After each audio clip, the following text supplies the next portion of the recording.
नमस्कार श्रोताओं, आज आप लोगों को सुनाने जा रही हूँ कहानी 2 पल सुकून के भाग 12। बातों बातों में प्रकाश अंजलि को कहने लगा, तुम तो जानती हो कि मेरी नौकरी ही कुछ ऐसी है कि ज्यादातर समय मैं घर से बाहर ही रहता हूँ। ऐसे में हम दोनों रोज कैसे मिल पाएंगे? फिर तो वही बात रह जाएगी कि तुम्हें अकेला ही रहने होंगे। ऐसे में भला ऐसी शादी के क्या मतलब रहेंगे? भावनाओं में आकर अंजलि कहने लगी, मैं तुम्हारे बातें समझती हूँ, मगर समय के साथ साथ तुम्हें भी ऐसे कोई ना कोई उपाय करने होंगे ताकि शादी के बाद तुम्हें घर से बाहर जाना ना पड़े। जवाब में प्रकाश कहता है, मार्केटिंग का काम तो ऐसे ही होती है। ऐसे भी हो सकती है कि मुझे 7-7 दिनों के लिए बाहर भेज दी गई हो। ठीक उसी स्थिति में हो सकता है कि मुझे 10-15 दिनों तक भी घर से बाहर रहना पड़े। उस समय तो तुमसे मुलाकात भी नहीं हो पाएगी। ऐसे में शादी रचा कर भी क्या लाभ होंगे? कुछ देर सोचने के बाद अंजलि कहने लगी, मैं जानती हूँ कि तुम ठीक कह रहे हैं, परंतु यह तो प्रकृति के नियम है कि एक दिन ना एक दिन सभी को शादी करनी होती है। ऊपर से हम दोनों को एक दूसरे से प्यार जो हो गई है, ऐसी अवस्था में हमें और ज्यादा इंतजार करना उचित नहीं होगी। मुझे और तुम्हारे विरह सही नहीं जाते। एक बार शादी हो जाने के पश्चात जो भी परिस्थिति होगी उसे तो मानने होंगे, पर बगैर शादी ब्याह के इस तरह अकेला मुझसे रहा नहीं जाते। ऊपर से मेरे घर वाले भी मेरे ऊपर दबाव डाल रहे हैं कि मेरी उम्र हो गई है, अब ज्यादा देर किए बिना मेरी शादी करवा दी जाए। ऐसे परिस्थिति में लोग मुझे देखने को आएंगे, अलग अलग जगह से लड़के वाले मुझे देखने आएंगे, फिर कहीं न कहीं मेरी शादी तय कर दी जाएगी। परंतु मैं चाहती हूँ कि कहते हुए अंजलि रुक गई। ऐसे में भावनाओं में आकर अचानक अंजलि चुप हो गई। उसके आंखें छलकने लगी पर कुछ ना कह सकी। तभी प्रकाश कहने लगा, तुम्हारी बातें मैं समझ गया, मगर अब इतना भावुक होने पर भी हमारे सामने कोई उपाय नहीं बचती। तुम क्या कहना चाहती हो मैं समझ गया हूँ। तुम्हारे अनकही बातें मैं ही पूरी कर देता हूँ। मैं चाहती हूँ कि मेरी शादी तुमसे ही हो, किसी और से नहीं। ऐसी बात है ना? मुझे मालूम है कि तुम यही बात कहना चाह रही थी है ना? अंजलि चुपचाप रही। भावनाओं में आकर अंजलि कुछ ना कह सकी, केवल अपनी आंसू बहाती रही। ऐसे में थोड़ी मजाकिया लहजे में प्रकाश कहता है, अगर तुम्हारे शादी किसी और से तय की जाती है तो उसमें बुराई क्या है? तुम मेरे लिए इस तरह से आंसू क्यों बहा रही हो? किसी दूसरे से तुम्हारे शादी हो जाएगी, उसमें बुराई क्या है? हम जैसे आवारा लड़के से तुम्हें छुटकारा मिल जाएगी। कोई अच्छा सा सरकारी नौकरी करने वाले लड़के से तुम्हारी शादी होगी, वहाँ राजरानी की तरह रहोगी। ऊंचे घर परिवार के लड़के से शादी करने की सपना सभी लड़कियां देखती है, उसमें बुराई क्या है? यह भी हो सकता है कि कोई बड़े सरकारी अधिकारी से तुम्हारी शादी हो जाए और तुम्हारी तो काया ही पलट जाएगी। ऐसे मौका किसी को छोड़ना नहीं चाहिए। तुम्हें तो ऐसे लड़के से खुशी खुशी शादी कर लेना चाहिए। मेरे जैसे आवारा लड़के से शादी करने के बजाय तुम्हें खुशी खुशी ऐसे रिश्ते के लिए हामी भर देना चाहिए। भावनाओं में आकर एक बार फिर से गहरा सांस छोड़ते हुए अंजलि कहती है, हाँ, तुम क्या जानो लड़की के दिल कैसी होती है। लड़कियों के दिल तुम जैसे पुरुषों के तरह नहीं होते। हमारे दिल बहुत नाजुक होती है। ऐसे में हमें पता होती है कि प्यार मोहब्बत में कितने तकलीफ होती है। तुम पुरुष लोग भला क्या समझोगे? तुम्हें तो बस किसी के दिल को दुखाने में बड़ा मजा आता है, जैसा कि तुमने शुरू से ही मेरी दिल को दुखाते रहे हो। मुझसे प्यार करते हुए भी मुझे कितना उलझा कर रखे थे और रुलाया है। तुम्हें क्या मालूम कि मुझे कितना तकलीफ हुई है, कितनी मुश्किल से मैंने दिन गुजरती है। तुम्हें कैसे समझाऊं? तुम्हें मेरी बात समझ में नहीं आएगी। तुम्हें तो बस मजाक करना आता है। तुम मेरे दिल की बातों को समझने की कोशिश नहीं करते। कुछ देर तक चुपचाप रहने के पश्चात प्रकाश कहने लगा, अंजलि, तुम्हारी बातों को समझने की ही तो मैं कोशिश कर रहा हूँ।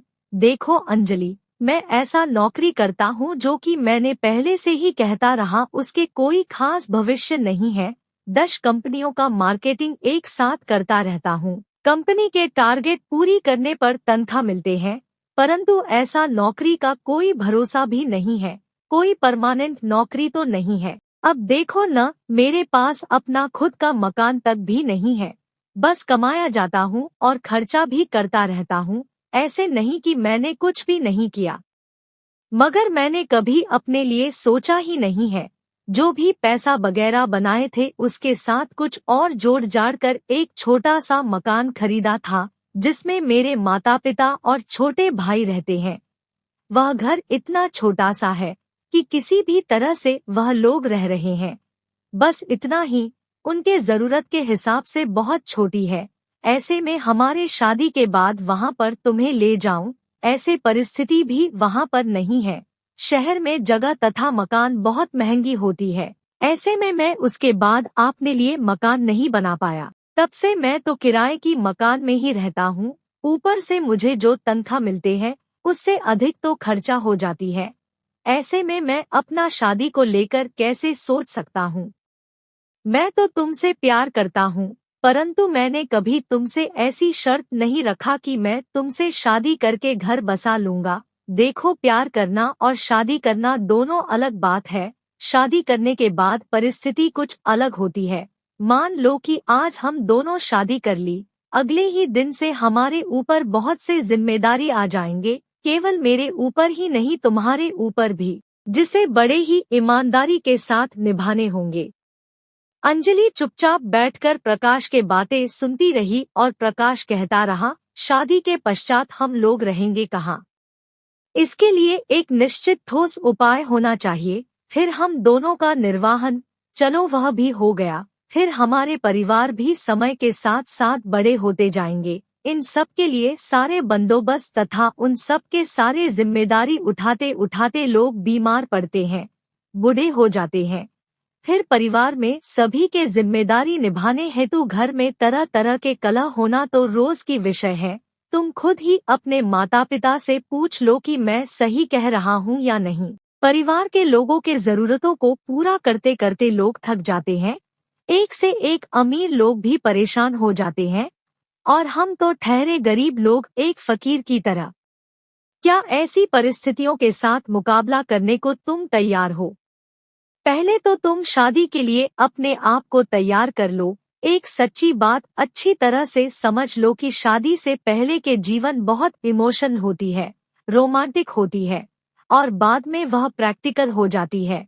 और स्वाभाविक है कि इमोशन तथा रोमांटिक लाइफ और प्रैक्टिकल लाइफ में बड़ी अंतर होती है। शादी करते ही मान लो कि तुम्हारे टीचर की नौकरी भी छूट जाएगी। तुम्हारे जीवन में बहुत सारे बदलाव आने वाली है। क्या तुम खुद उन दिनों के लिए तैयार हो?